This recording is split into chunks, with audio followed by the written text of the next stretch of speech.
everyone, my name is Rafael and I would like to welcome you to my YouTube channel. Today, I would like to share with you another concept when it comes to headshot photography background. And this concept is a little bit different. I didn't know how to execute it properly. It took me a little bit of time to put this whole thing together. But what I've decided to do, I've decided to use artificial plant, which has some big leaves and gives me this kind of unique look to the image. And when you want to buy those artificial plants brand new, for some reason they're extremely expensive, and then I went to Michael's when I saw how much they cost. My jaw just dropped and I simply said to myself, okay, this is a little bit too expensive. I'm not gonna pursue this concept. But at some point I saw an advertising when someone was selling them used, and I purchased for literally few dollars this plant which has plastic flowers, even though they look, in my opinion, fairly real. So I decided to purchase it because the person said to me, you can either buy it or I'm gonna just throw it in the garbage. So I purchased it, and what I've done, I pretty much stripped this entire plant from those leaves, and I used the glue gun to basically put this whole thing together on background. Took me a little bit of time. It's a little bit of kind of like work which you have to put in. I think I spent about a couple hours to put this together. I want to make sure that those leaves have specific direction and they kind of sticking out a little bit, so I'm getting this really nice dimension to the image, and that's how I put this whole thing together.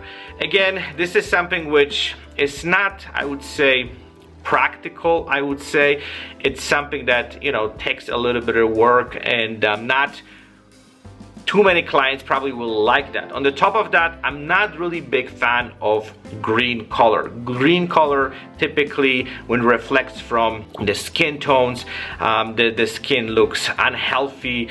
And even when I post those images on my social media, I've noticed that, you know, some people like it, the concept itself, but I think the color, which was green, and I actually adjusted a little bit in the Photoshop, doesn't kind of speaks to my audience, and I've noticed that amount of engagement I got was much less. So this is something to try it out. I think it's good to do something different and put some work into creating those backgrounds. I really love the process and doing something which it's gonna kind of stand out and be unique and different. On the top of that, one of the biggest struggles what I had, I just didn't want to have like a leaves background. I want to add something to it to make sure this image is gonna be a little bit better. So what I decided to do, I put some big leaves at the front of my subject, and that gave me really nice frame to my image and also created additional dimension to my image. So this is something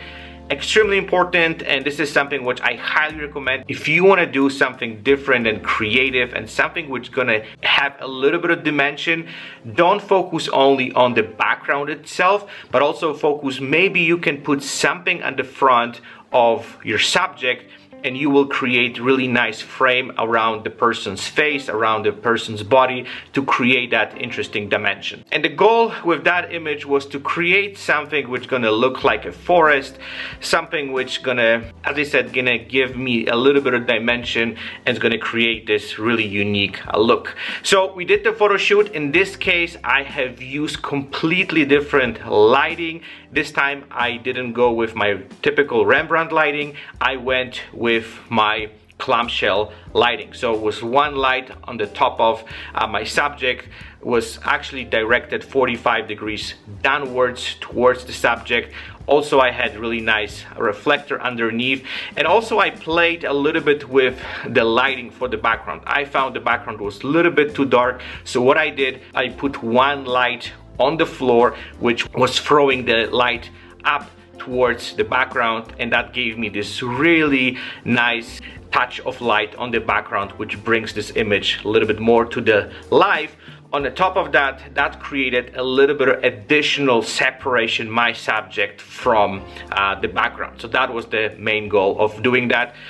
Took me a little bit of time to figure this out because the space was extremely tight. so I had to put on the bottom, just kind of aim it properly.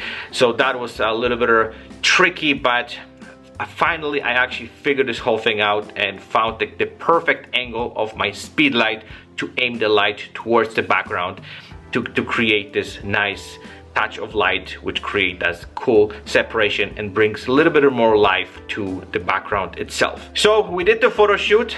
This whole thing went really well. I work with one of the favorite models, Camilla. She is great. Also, she was extremely patient with me when it comes to putting this whole thing together, and she was in the really tight spot. She has not too much room to move around, but somehow we made it work.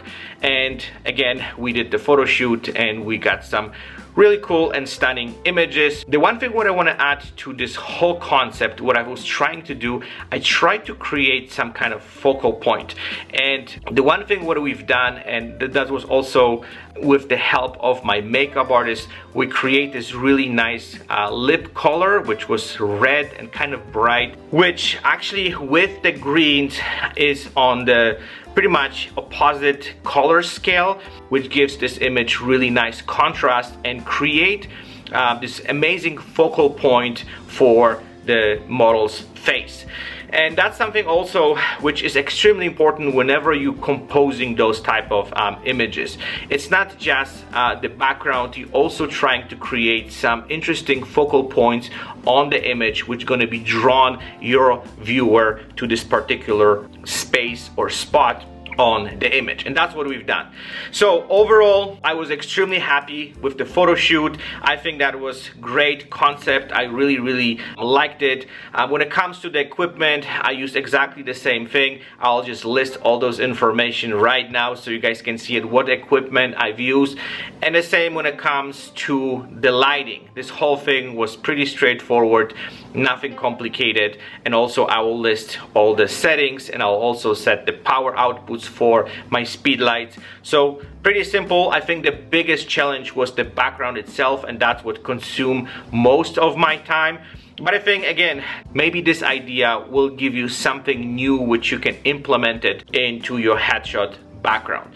Let me know what you guys think about this concept. I would like to hear what you guys think. If you like the images, if you like that concept, would you use that for your personal work? If yes, please tell me why and what was so special about it. So thank you for watching. If you have any questions or anything you would like to add to this video, or you have some questions regarding the setup, please feel free to contact me. You guys know how to find me, and I'll be more than happy to answer all your questions. So thank you for watching. Stay tuned, and I'll be in touch with you guys very soon. Bye bye.